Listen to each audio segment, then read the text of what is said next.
Bismillahirrahmanirrahim. Assalamu alaikum. Today I will deliver lecture 4 of week 7, and we will continue with the revision of chapter number 1, Fundamentals of Computer.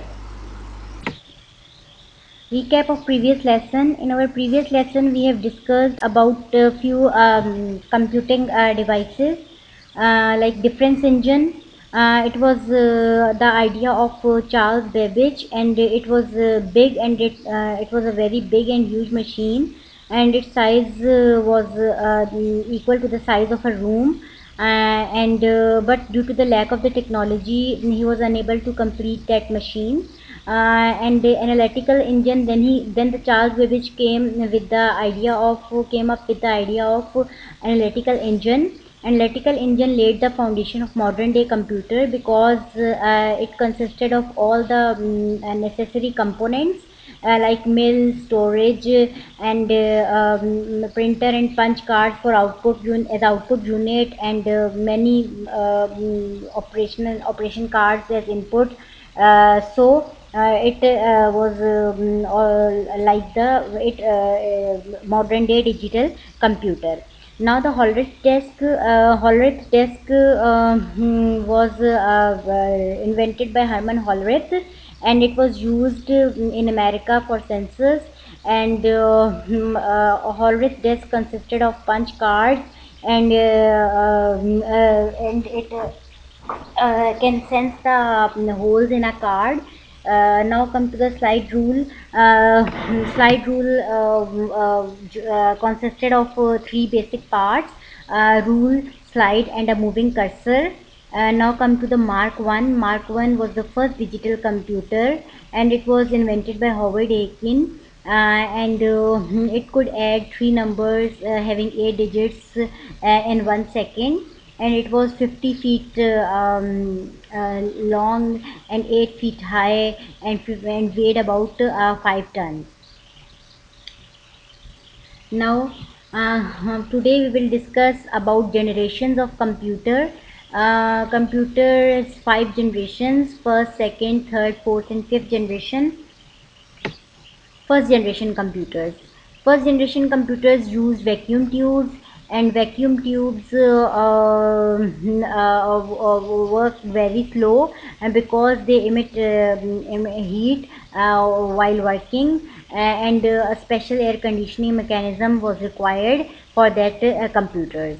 The speed was very slow, and memory was very small, and size is very huge. Huge computers. These were very huge computers and very expensive. And punch cards were used for input.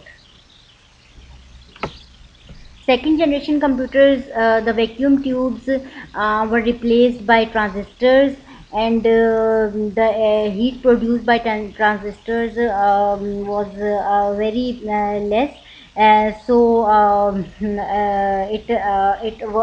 These computers worked fast as compared to the first generation computer, and their size was also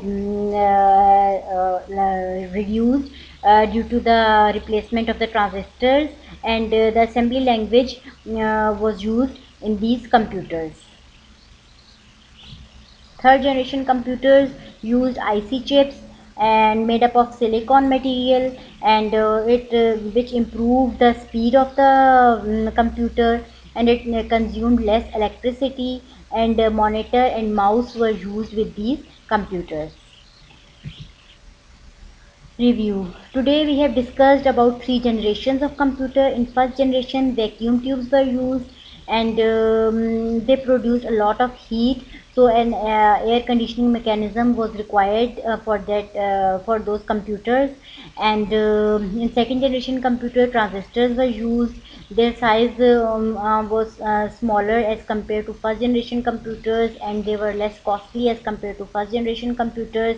And in third generation, IC chips were used, and these computers became much smaller as compared to the second generation and first generation computers. You will see that when the computer has evolved from first to fifth generation, the size will decrease, cost will decrease, and memory will increase. I hope you all understand the lecture and characteristics of first three generations of computer. Assignment. You have to compare first and third generation computers.